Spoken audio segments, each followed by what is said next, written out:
Praise lord, అందరికీ వందనాలు. Shri Satyadeva ministry ఛానల్లో ప్రసారం అవుతున్న విశ్వవిజ్ఞాన వేద పాఠన అనే కార్యక్రమాన్ని చూస్తున్నటువంటి ప్రేక్షకులకు క్రీస్తునందు వీళ్ళందరికీ మా నిండు మనసుతో స్వాగతము, ఘన స్వాగతం పలుకుతున్నాం. ఈ ఛానల్ ఎవరైనా సబ్స్క్రైబ్ చేసుకున్నట్లయితే సబ్స్క్రైబ్ చేసుకోండి. ఇతరులకు ఈ పాఠాలను షేర్ చేసి ఈ పరిచర్యలో మీరు పాలిభాగస్తులు కండి. ఆలస్యం చేయక మనము దేవుని లేఖన కాంతిలోనికి ప్రయాణం చేద్దాం.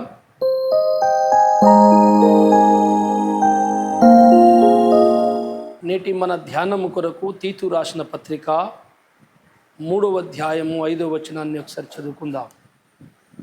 మనము నీతిని అనుసరించి చేసిన క్రియల మూలముగా కాక తన కనికరము చొప్పుననే పునర్జన్మ సంబంధమైన స్నానము ద్వారాను పరిశుద్ధాత్మ మనకు నూతన స్వభావము కలగజేయుట ద్వారాను మనలను రక్షించెను.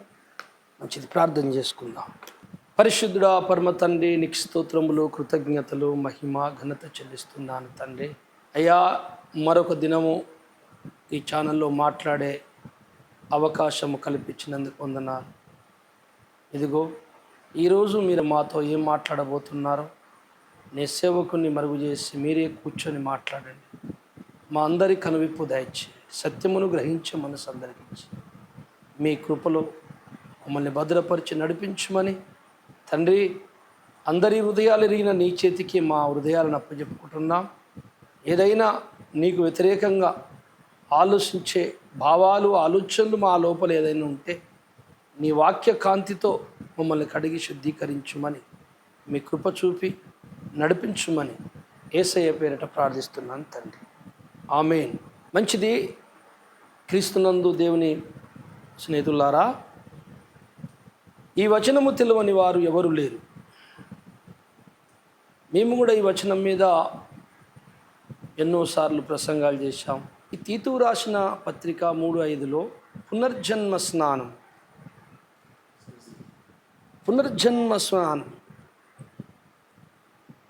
అంటే ఇదందరికీ తెలుసు. బాప్తిస్మము తీసుకోవడము, తన పాపములు ఒప్పుకొని మరి క్రీస్తే దేవుడని, నా పాపముల కొరకు క్రీస్తు శిలువ పైన రక్తం కార్చడని నమ్మి బాప్తిస్మము తీసుకునే స్నానం. అది కొత్త జన్మం, తిరిగి పుట్టడం, పునర్జన్మం. అలాగే యేసు ప్రభుల వారు కూడా యోహాను సువార్త 3:3లో ఏమన్నాడు ఒకసారి చదవమ్మా. అందుకు యేసు అతనితో, ఒకడు క్రొత్తగా జన్మించితేనే గాని అతడు దేవుని రాజ్యమును చూడలేడని నీతో నిశ్చయముగా చెప్పుచున్నాను నేను. ఒకడు కొత్తగా జన్మిస్తేనే గాని దేవుని రాజ్యము చూడలేడు. ఆ మాట ధర్మశాస్త్రం ఎరిగిన వాడు పండితుడు, తలపండిపోయిన పండితుడు నికోదేము అతనితో అంటున్నాడు మహాప్రభు. అయితే అతడు గ్రహించలేకపోతున్నాడు. ఇతడు ఏమంటున్నాడంటే, మళ్ళీ చనిపోయి తల్లి గర్భంలోకి వెళ్ళి మళ్ళీలా మనిషి పుడతాడండి. నికోదేము జ్ఞాని. అయ్యా, నువ్వు పైనుండి పరలోకం నుంచి వచ్చిన ప్రవక్తమని నెరుగుదును అని గుర్తుపట్టాడు. గుర్తుపట్టినా సరే, బాగా గుర్తుపెట్టావయ్యా నువ్వు అని యేసయ్య మెచ్చుకోవట్లేదు. నువ్వు కొత్తగా జన్మిస్తే కానీ దేవుని రాజ్యం రావంటున్నాడు. ఈ పరమాత్ముడైన దేవుడు భూమి మీదకి వచ్చి మాట్లాడుతున్నాడు నరరూపంలో. మానవునికి దేవుని మాటలు ఎందుకు అర్థము కావంటే, మానవుని ఆలోచన విధానములు, దేవుని ఆలోచన విధానములు వేరు వేరు ఉంటాయి. ఆయన తత్వాన్ని తెలుసుకోవడమే, ఆయన ఆలోచనను, ఆయన యొక్క గుణలక్షణం తెలుసుకోవడమే సరైనటువంటి జ్ఞానం, నిజమైన జ్ఞానం. దేవుని ఆలోచనే, దేవుని జ్ఞానమే క్రీస్తు. క్రీస్తుని స్పష్టంగా గుర్తుపట్టిన వాడే కొత్త జన్మం ఎత్తే అవకాశం ఉంది. అందుకే మీరు క్రీస్తుని స్పష్టంగా గుర్తుపట్టండి. వేద పండితులు, మన పూర్వీకులు వేదాలలో బ్రహ్మదేవుని తత్వము తెలియని వాడు పప్పు రుద్దుతున్న తెడ్డు లాంటి వాడు అన్నారు. తెడ్డును తీసి, ఏమే తెడ్డు, మరి పప్పు పుల్లగుందా సప్పగుందా ఎట్లుంది చెప్పు అంటే తెడ్డేమన్నా చెప్తుందా? అలాగున చతురో వేద ఇన్సర్వ శాస్త్రజ్ఞన కషం బ్రహ్మతత్వం నా జనితి ధరివిపాక రసం యత. 4 వేదములు సమస్త శాస్త్రములు ఎంత జ్ఞానము తెలిసినా ఎన్ని గ్రంథాలు చదివినా దేవుని తత్వము తెలియని వాడు పప్పు రుద్దుతున్న తెడ్డు లాంటి వాడు అని వేదం చెప్తాడు. ఎవరు ఏంటిది ఈ తత్వం? బైబిల్లో స్పష్టంగా ఉంది. ఎబ్రీ రాసిన పత్రిక 1వ అధ్యాయం 3వ వచనం.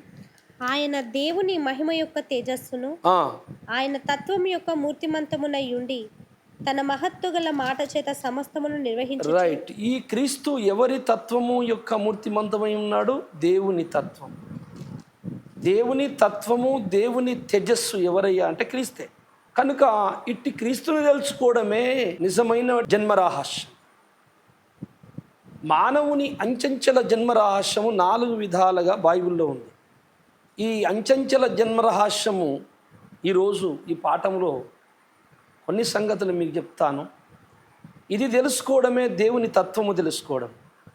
ఆ సంగతి తెలియకుండా దేవుని స్వరూపములోకి ఒక నరుడు వచ్చుట అసంభవం.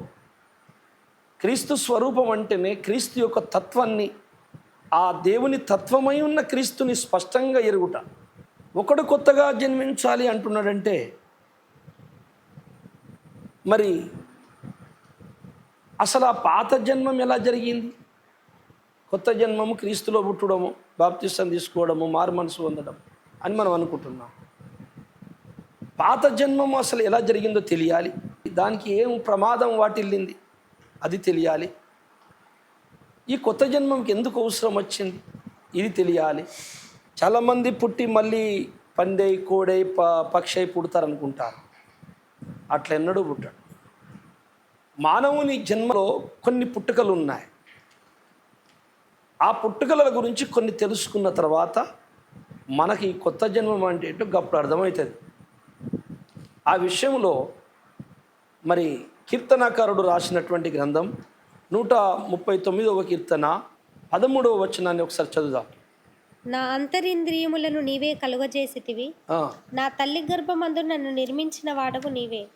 నీవు నన్ను కలుగజేసిన విధము చూడగా భయమును ఆశ్చర్యమును నాకు పుట్టుచున్నవి. అందును బట్టి నేను నీకు కృతజ్ఞతాస్తుతులు చెల్లించుచున్నాను. నీ కార్యములు ఆశ్చర్యకరములు, ఆ సంగతి నాకు బాగుగా తెలిసి ఉన్నది. నేను రహస్యమందు పుట్టిన నాడు, భూమి యొక్క అగాధ స్థలములలో విచిత్రముగా నిర్మింపబడిన నాడు నాకు కలిగిన ఎముకలను నీకు మరుగై ఉండలేదు. 13వ వచనంలో నా అంతరింద్రియములు నీవే కలగజేసితివి, నా తల్లి గర్భమందు నన్ను నిర్మించిన వాడవు నీవే. నెంబర్ 1, మనుషుడు ఒక నిర్మాణము తల్లి గర్భములో జరుగుతుంది మనుషునికి. అది దేహ నిర్మాణం. అయితే ఆ కలగజేసిన విధానము చూడగా నాకు భయము ఆశ్చర్యం పుట్టించున్నది. ఇతనికి అంత భయము ఆశ్చర్యం ఏమిటో? తల్లి గర్భములో ఒక దేహము తయారైంది, దాని గురించి ధ్యానించాడట. అది ఆశ్చర్యము నాకు కలగజేయుచున్నది అంటున్నాడు. మళ్ళీ 15వ వచనములో నేను రహస్యమందు పుట్టిన నాడు, భూమి యొక్క అగాధ స్థలములో విచిత్రంగా నిర్మింపబడిన నాడు. మరొక పుట్టుక కనబడుతుంది. అది రహస్యముగా జరిగిందట. అది ఎక్కడ జరిగిందంటే భూమి యొక్క అగాధ స్థలములో. 13వ వచనములో ఏముందంటే తల్లి గర్భమందు నన్ను నిర్మించావు. తల్లి గర్భమందు నాకు ఒక నిర్మాణం జరిగింది, నా శరీర నిర్మాణం. మరొక నిర్మాణం జరిగింది భూమి యొక్క అగాధ స్థలములు. దేవులరా, తల్లి గర్భము నుండి పుట్టిన పుట్టుక అందరికీ తెలిసే పుడతాడు. ఈరోజు డాక్టర్ల దగ్గరికి వెళ్ళాలి. ఒక తల్లి గర్భిణి 9 నెలలు నిండిన తర్వాత మరి హాస్పిటల్కి వెళ్తారు. అక్కడ డాక్టర్ గారు పురుడు పోస్తారు. ఆ హాస్పిటల్ లేని కాలంలో మంత్రసానుడు పురుడు పోసేవాళ్ళు. ఎటు తిరిగి వ్యక్తులు చూస్తుండగానే ఒక వ్యక్తి పుడతాడు. ఇది రహస్యం ఎట్లయితుంది? ఇతడు పుట్టిండని అందరికీ తెలిసిపోతుంది. ఒకటి. రెండవది రహస్యంగా పుట్టింది ఒకటి ఉందట. అది భూమి యొక్క అగాధ స్థలం. అగాధం అని అన్నప్పుడు పాతాళం అని మనం అర్థం చేసుకోవాలి. పాతాళం అనగానే నరకం గుండం అనుకుంటారు చాలామంది. ఒక్కటే అనుకుంటారు. పాతాళం అనే ఆ లోకములో అనేక భాగాలు ఉన్నాయి. ఆ భాగాలలో ఒకటి మనుషుని యొక్క ఆత్మ శరీరము తయారయ్యే కర్మాగారం. ఆత్మ శరీరం, జాగ్రత్తగా నా మాట కొద్దిగా ఆలోచించాలి మీరు. శరీరము, భౌతిక శరీరము వేరు, ఆత్మ శరీరం వేరు. ఈ వ్యక్తి నిర్మాణమైందట. ఈ నిర్మాణమైనటువంటి విధానము చూడగా నాకు ఆశ్చర్యము భయమేస్తున్నది అంటున్నాడు. అద్భుతము, ఇంత జ్ఞానం ఆ దేవుంది అనుకుంటున్నాడు. తల్లి గర్భమందు నిర్మాణమైంది శరీరము, అగాధ స్థలములో నిర్మాణమైంది ఆత్మ శరీరము. ప్రకృతి శరీరము, ఆత్మ సంబంధమైన శరీరం, రెండు శరీరాలు ఉన్నాయి మానవునికి. అందుకే చనిపోయిన వ్యక్తి, లాజరు చనిపోయాడు, ధనవంతుడు చనిపోయాడు. వాళ్ళిద్దరిని ఇక్కడ సమాధి చేసేసాడు. కానీ ధనవంతుడు ఆ వేదన గల స్థలము నుండి మరి విశ్రాంతి తీసుకుంటున్న, అబ్రహాము రొమ్మున విశ్రాంతి తీసుకుంటున్నటువంటి లాజరుతో మాట్లాడుతున్నాడు. అతని మాట ఇతడు వింటున్నాడు, చూస్తున్నాడు, మాట్లాడుతున్నాడు. అంటే నాలుక, చెవులు, కళ్ళు, శరీరం అంతా ఉన్నది. దాహం అంటున్నాడు. మరి ఇక్కడ సమాధి చేశారు కదా, అక్కడ శరీరం ఎక్కడిది, దాహం ఎక్కడిది? అదుగో అదే ఆత్మదేహం. అసలైన నీవు అంటున్న వ్యక్తివి అదే. అందుకే చనిపోయిన తర్వాత, చనిపోయిన మరి వ్యక్తి శరీరాన్ని మనం ముట్టుకొని కంట్లో వెళ్ళిపెట్టినా ఏం చూడడు, అబ్బా అన్నాడు, ఏమన్నాడు, కదలడు. ఎందుకంటే అసలు కన్ను, అసలు చెవు, అసలు అవయవాలన్నీ ఆత్మకే ఉన్నాయి. ఇది కేవలం నిష్ప్రయోజనం అన్నాడు. దాన్ని బట్టి నడుస్తుందన్నాడు. అది మీకు తెలుసు. యోహాను సువార్త 6వ అధ్యాయం 53వ వచనంలో, ఆత్మయే జీవింపజేయుచున్నది, శరీరము కేవలము నిష్ప్రయోజనం. అందుకని మిల్లరా, ఒక పుట్టుక పాతాళములో, అగాధ స్థలములో జరిగింది. నరుడు అక్కడ పుట్టిన తర్వాత 16వ వచనం చదవమ్మా. నేను పిండమునై ఉండగా, నేను తల్లి గర్భమందు పిండమునై ఉండగా నీ కన్నులు నన్ను చూచెను. నియమింపబడిన దినములలో ఒకటైన కాకమునుపే నా దినములన్నీ నీ గ్రంథములో లిఖితములు. రైట్. ఒక తల్లి గర్భవతి అయింది అని నరులకు ఎప్పుడు తెలుస్తుంది అంటే 1 నెల 2 నెలలు. కానీ ఒక్క దినము కాకముందే నాకు 9 నెలలు గర్భములో ఉండాలి అని నియమించావే, అందులో ఒక్క దినము కాకముందే, నా ఆయుష్లో ఒక్క దినము కూడా ముందే నేను పుడతాను, నా స్టోరీ మొత్తం నీ గ్రంథంలో రాయబడింది. చూసారా? ఒక తల్లి గర్భములో ఒక బిడ్డ దేహము ప్రారంభమైంది తయారవడము. అయితే 3 నెలలకు ఆ బిడ్డ శరీరములోనికి ఆత్మను దేవుడు అక్కడ తయారు చేసి, ఆ స్ట్రక్చరు, ఆత్మ దేహ రూపము, ఆత్మ గుణలక్షణము, దాని తత్వము, వీణ్ణి పంపియండి పలాని గర్భంలోనికి అంటే అప్పుడు వస్తాడు. అయితే అతని స్టోరీ మొత్తం అప్పుడే రాసేసాడు దేవుడు. వాస్తవానికి తల్లి గర్భములో పడకముందే మొత్తము పాతాళ గర్భములో, అనగా అగాధ స్థలములో ఆత్మ శరీరము తయారవుతున్నప్పుడే అతని దినములన్నీ రాసేసాడు యేసయ్య. అందుకే యోబు గారు ఒక మాట అన్నాడు. ఆహా, ఆ మాట చదువుకుందాం. 1వ అధ్యాయం 21వ వచనం చదవండి. నేను నా తల్లి గర్భములో నుండి దిగంబరినై వచ్చితిని, దిగంబరినై అక్కడికి తిరిగి వెళ్ళేదను. యెహోవా ఇచ్చెను, యెహోవా తీసుకొని పోయాను. నేను నా తల్లి గర్భము నుండి దిగంబరిని, బట్టలేమి లేకుండా వచ్చితిని, మళ్ళీ ఏ బట్టలు లేకుండా నేను అక్కడికి వెళ్ళేదను. అదేంటండి? ఈ మాట వింటుంటే మళ్ళీ నీకోదేమో అడిగింది మంచిది అనిపిస్తుంది, జ్ఞానమే అనిపిస్తుంది. ఒకడు కొత్తగా జన్మించేది మళ్ళీ తరగల్పంలోకి ఎలా వెళ్తారండి అని అన్నాడు. కరెక్ట్, ఆయనకి ఇదే అర్థం కాకపోతే. ఈయన అనే మాట అలాగే ఉంది. తల్లి గర్భము నుండి దిగంబరికి వచ్చాను, మళ్ళీ దిగంబరిగా అక్కడికే వెళ్ళేదని. ఎక్కడికి? తల్లి గర్భంలోక ఎలా వెళ్తాడు? ఈ మాట మీరు గుర్తుపెట్టుకోలేదు.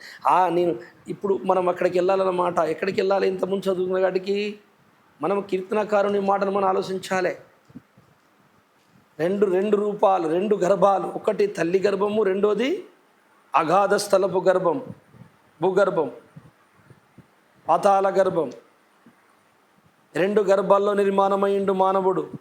అదే అంటున్నాడు యోబు, తల్లి గర్భము నుండి నేను బట్టలు లేకుండా వచ్చాను, మళ్ళీ అదే రూపములో ఎలా వచ్చానో అదే రూపములో మళ్ళీ నేను ఈ లోకం నుండి ఏమి తీసుకోకుండా అదే గర్భంలోకి వెళ్ళిపోతాను. ఆదాము శరీరము మట్టితో చేయబడినది, కానీ మనందరము ఆదాముకు పుట్టిన ప్రతి బిడ్డ తల్లి గర్భములో దేహము తయారవుతుంది.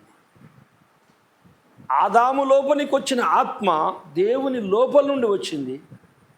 ఈరోజు తల్లి గర్భములోకి వస్తున్న ప్రతి ఆత్మ అగాధ స్థలములో తయారై వస్తుంది.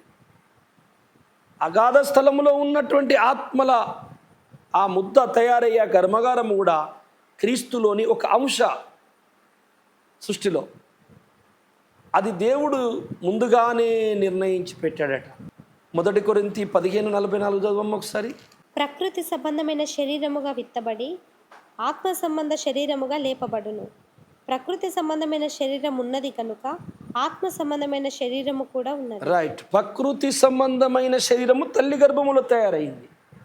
ఆత్మ సంబంధమైనటువంటి ఆత్మ శరీరము, చూశారా, 2 శరీరాలు కనబడుతుంది ఇక్కడ. ఆత్మయే జీవింపజేయుచున్నది. తల్లి గర్భములో తయారైనటువంటి విధానము ఎందుకు ఆశ్చర్యం వేసింది అతనికంటే, యోబు గ్రంథము 10:9 ఒకసారి చదవమ్మా. జిగటమన్నుగానున్న నన్ను నీవు నిర్మించితివి, జిగటమన్నుగా నన్ను నువ్వు నిర్మించితివి, ఆ సంగతి జ్ఞాపకం చేసుకొనుము. నీవు నన్ను మరలా మన్నుగా చేయుదువా? ఒకడు పాలు పోసినట్టు నీవు నన్ను పోసితివి గదా. జున్నుగడ్డ ఒకడు పేరబెట్టునట్లు నీవు నన్ను పేరబెట్టితివి గదా. చర్మముతోనూ మాంసముతోనూ నీవు నన్ను కప్పితివి, ఎముకలతోనూ నరములతోనూ నన్ను సంధించితివి. జీవమును అనుగ్రహించి నా ఎడల కృప చూపితివి, నీ సంరక్షణ చేత నా ఆత్మను కాపాడితివి.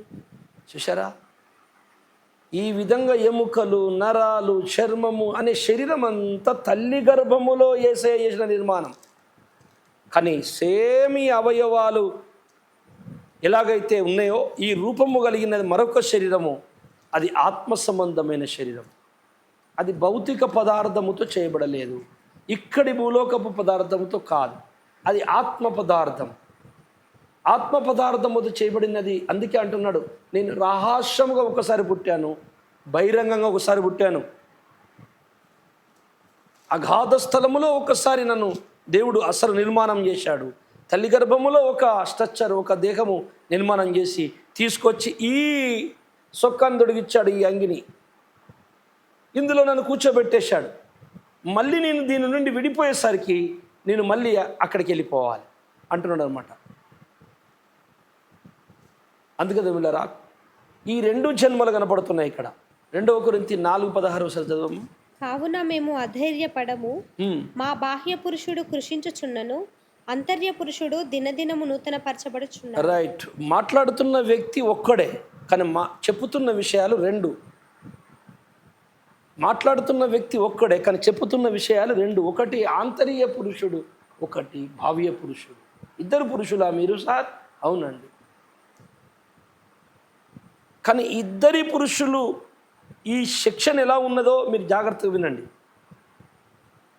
దేవుడు తండ్రి, కుమార, పరిశుద్ధాత్మ అనే 3 భాగాలుగా 3 వ్యక్తులు ఒక దేవుడిగా ఎలాగైతున్నారో, తన త్రిత్వం యొక్క తత్వము, దైవతిత్వం యొక్క తత్వము మానవులలో కనబడాలని దేవుడు మానవుణ్ణి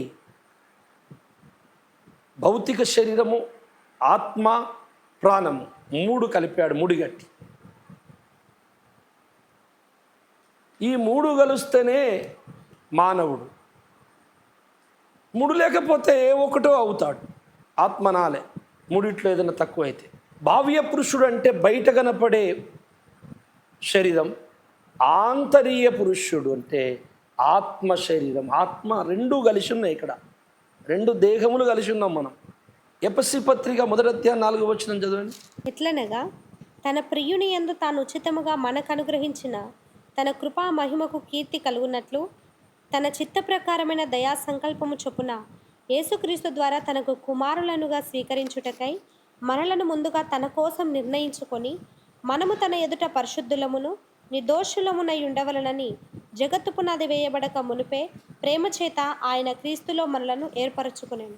జగత్తి పునాది వేయబడక ముందే మనలను క్రీస్తులో ఆయన ఏర్పరచుకునేను. అసలు మొదటి పుట్టుక ఎక్కడ జరిగింది చూడండి. ఎక్కడి నుంచి రావాలి మనం? తిమోతి రాసిన పత్రికలో 6:16 ఉంటుంది, సమీపింపరాని తేజస్సులో ఆయన మాత్రమే వసించుచు అమరత్వము గలవాడై ఉన్నాడు. ఎవ్వరూ సమీపించాలని తేజస్సు ఒకటి ఉంది.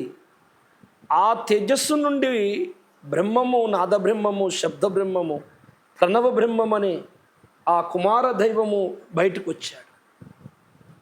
అదే అనాది కాలం అంటున్నాను నేను. అనాదిలో అక్కడ ఉంటుంది. అక్కడ నుండి ఆది అయ్యాడు. అనాదిలో అక్కడ ఉన్న ఆయన ఆది అయి, ఆ ఆది అయిన వాని నుండి సమస్త లోకాలు జగత్తు కలిగాయి. కలిగి ఉన్నది ఏది ఆయన లేకుండా కలగలేదు. సమస్తం ఆయన నుండి కలిగింది. అప్పుడు ఆ ఆది సంభూతుడు, విరాట్ పురుషుడైనటువంటి ఆ వెలుగు పురుషుడు, ఆ కుమార దైవాన్ని దేవుడు తనలో నుండే సమస్తము కలిగించినప్పుడు తన కుమారునిలో మనందరినీ అప్పుడే సృజించాడు, అప్పుడే చూశాడు.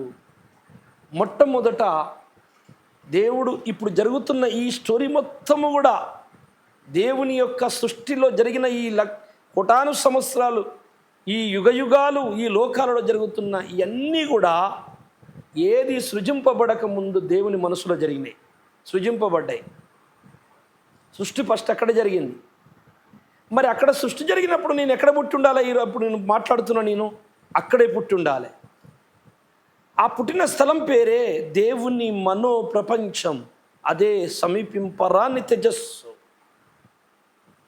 దేవుని మనో ప్రపంచంలో ఒక పుట్టుక జరిగింది మానవునికి. తర్వాత అగాధ స్థలములో ఒక పుట్టుక జరిగింది మానవునికి. మూడవది తల్లి గర్భములో ఒక పుట్టుక జరిగింది మానవునికి. ఇప్పుడు 4వ పుట్టుక జరగాలి, క్రీస్తు గర్భములో పుట్టాలి. ఎందుచేత?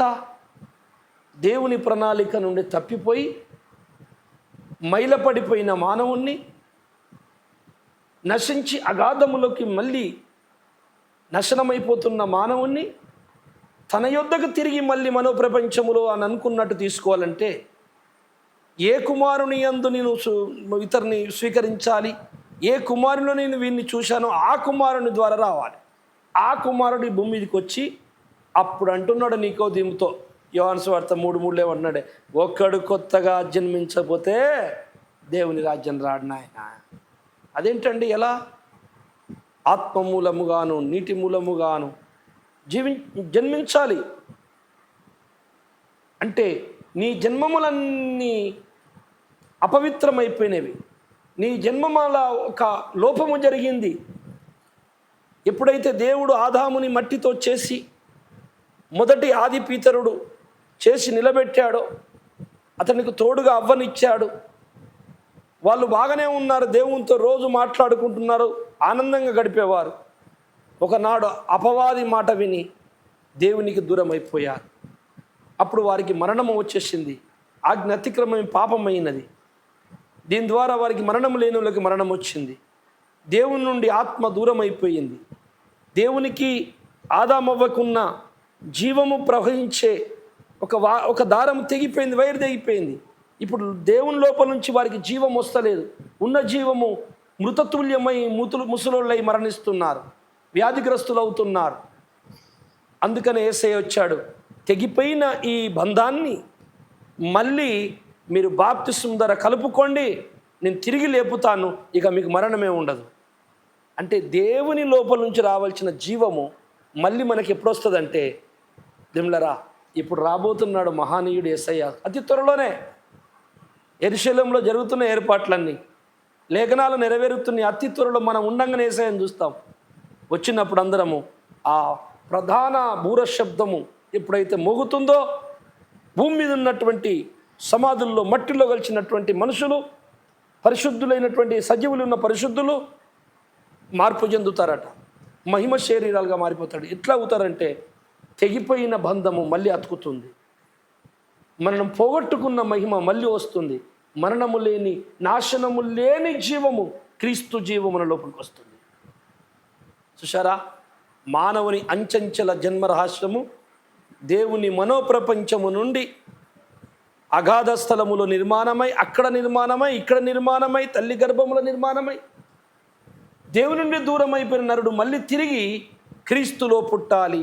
ఇది చివరి పుట్టుక. ఆ తర్వాత మనము దేవునితో నివసించబోతున్నాం. మార్క్స్ వార్త 16:16 చదవండి.